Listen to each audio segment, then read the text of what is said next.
ദൈവത്തിന് സ്തുതി.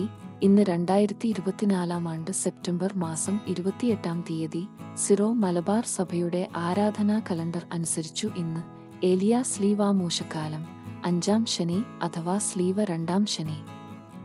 ഇന്നത്തെ വചനഭാഗം 1-ാം വായന വിശുദ്ധ പത്രോസ് ശ്ലീഹ എഴുതിയ 2-ാം ലേഖനം അധ്യായം 3 വാക്യങ്ങൾ 10 മുതൽ 13 വരെ.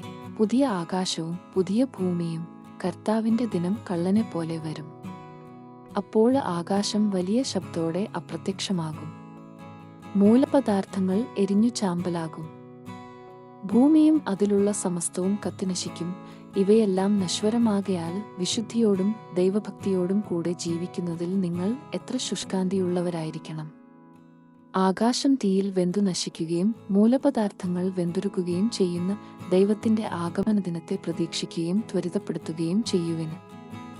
നീതി നിവസിക്കുന്ന പുതിയ ആകാശവും പുതിയ ഭൂമിയും അവിടുത്തെ വാഗ്ദാനപ്രകാരം നാം കാത്തിരിക്കുന്നു.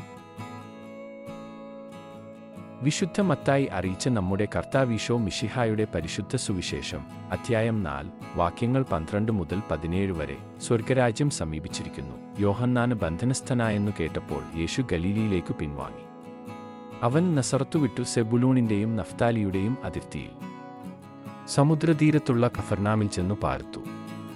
ഇത് ഏശയ്യാ പ്രവാചകൻ വഴി അരുളി ചെയ്യപ്പെട്ടത് നിവൃത്തിയാകാൻ വേണ്ടിയാണ്. സമുദ്രത്തിലേക്കുള്ള വഴിയിൽ ജോർദാന്റെ മറുകരയിൽ സെബുലൂൺ നഫ്താലി പ്രദേശങ്ങൾ, വിജാതീയരുടെ ഗലീലി. അന്ധകാരത്തിൽ സ്ഥിതി ചെയ്തിരുന്ന ജനങ്ങൾ വലിയ പ്രകാശം കണ്ടു. മരണത്തിന്റെ മേഖലയിലും നിഴലും വസിച്ചിരുന്നവർക്കായി ഒരു ദീപ്തി ഉദയം ചെയ്തു. അപ്പോൾ മുതൽ യേശു പ്രസംഗിക്കാൻ തുടങ്ങി, മാനസാന്തരപ്പെടുവിന്, സ്വർഗരാജ്യം സമീപിച്ചിരിക്കുന്നു. ദൈവവചനമാണ് നമ്മൾ ശ്രവിച്ചത്. നമ്മുടെ കർത്താവായ മിശിഹായ്ക്ക് സ്തുതി.